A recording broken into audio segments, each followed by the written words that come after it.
बीवी का काम सास के पैर दबाना नहीं है, मैं खुल के कह रहा हूं। बीवी का काम सास दूसरे की खिदमत करना नहीं है। बीवी है तुम्हारी, नौकरानी नहीं है, वो तुम्हारा काम है, तुम्हारी माँ है। মা আর বউয়ের অত্যাচারে অনেক সন্তান এখন বিপদে, অনেক সন্তান আস্তে আস্তে করে রোগী হয়ে যাচ্ছে। মায়ের কথা শুনবে নাকি বউয়ের কথা শুনবে? মা বলে তুমি বউয়ের কথা মতো চলো, বউ বলে তুমি মাকে বেশি ভালোবাসলে তুমি মায়ের কাছেই থাকো। সুতরাং অনেক সন্তান এখন হিমশি খেয়ে পড়ছে তার জীবন নিয়ে, অনেক সন্তান এখন জীবন নিয়ে হতাশ হয়ে যাচ্ছে। সুতরাং মায়েদেরকে চিন্তা করতে হবে, ছেলেটা তার বউ নিয়ে খুশি আছে, শান্তিতে আছে, সুখে আছে, সে ভালো থাকুক।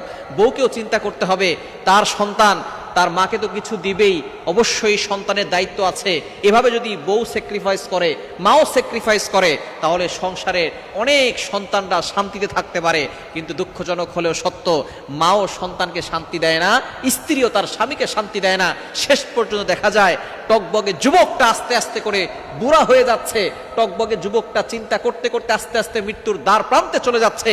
এজন্য মাকেও সতর্ক থাকতে হবে এবং বউকেও সতর্ক থাকতে হবে, দুইজনে মিলে পরামর্শ করে যাতে করে সেই যুবকটা ভালো থাকতে পারে। কেননা সেই যুবক ভালো থাকতে পারলে মায়ের তহবিলেও টাকা যাবে, বউয়ের কাছেও টাকা যাবে, তারা দুইজন শান্তিতে থাকতে পারবে। এজন্য দুইজনে মিলে পরামর্শ করে কিভাবে সন্তানকে মানসিক শান্তি দেওয়া যায় সে বিষয়ে চিন্তা ভাবনা করবে।